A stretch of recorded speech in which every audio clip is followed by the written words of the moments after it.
ॐ श्री गणेशाय नमः। श्री हनुमतिस्तोत्रम्। नमो हनुमते तुभ्यं। नमो मारुतसूनवे। नमः श्रीरामभक्ताय श्यामास्याय च ते नमः।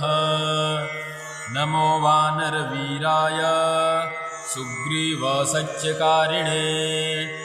लङ्काविदाहनार्थाय हेलासागरतारिणे।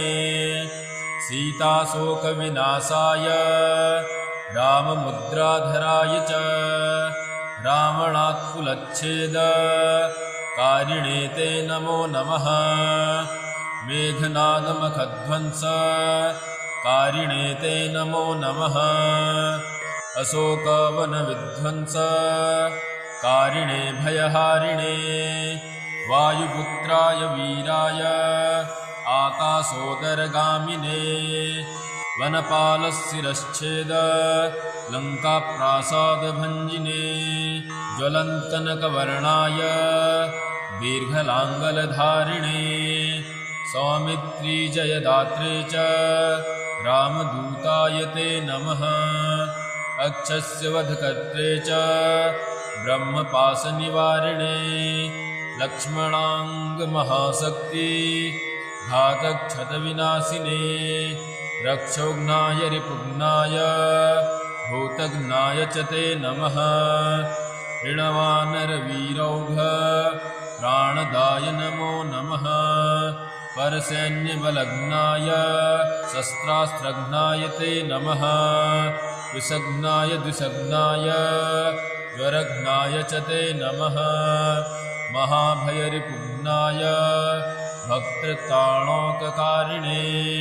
परप्रेरितमन्त्राणां यन्त्राणां स्तम्भकारिणे। पयःपाषाणतरणकारणाय नमो नमः।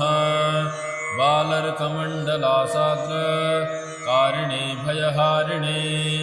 नखायुधाय भीमाय दन्तायुधधराय च रिपुमाय विनाशाय रामाज्ञालोकरक्षिणे। प्रतिग्रामस्थितायाथ रक्षोभूतवधार्थिने।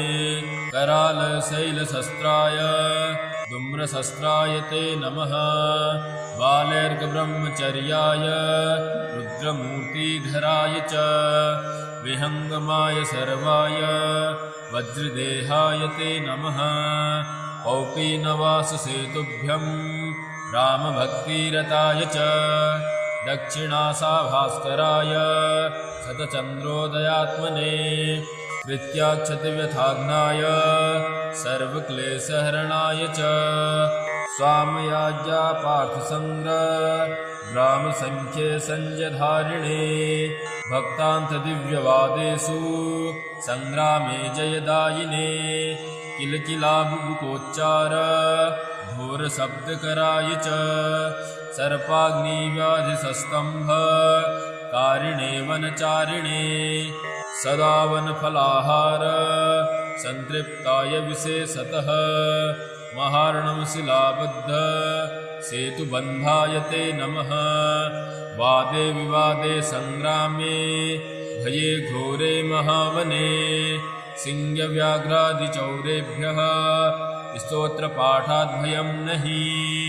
दिव्ये भूतभये व्याधौ विशेषस्थावरजङ्गमे। राजशस्त्रभये चोग्रे तथा ग्रहभयेषु च। जले सर्पे महाविष्टो दुर्भिक्षे प्राणसप्लवे। पठेत् स्तोत्रं प्रमुच्येत भयेभ्यः सर्वतो नरः। तस्य क्वापि भयं नास्ति हनुमस्त्वत्पाठतः।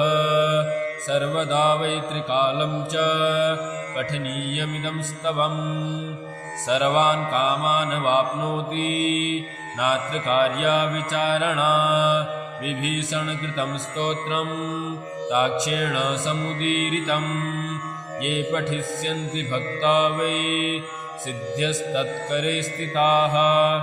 श्रीहनुमत्स्तोत्रम्।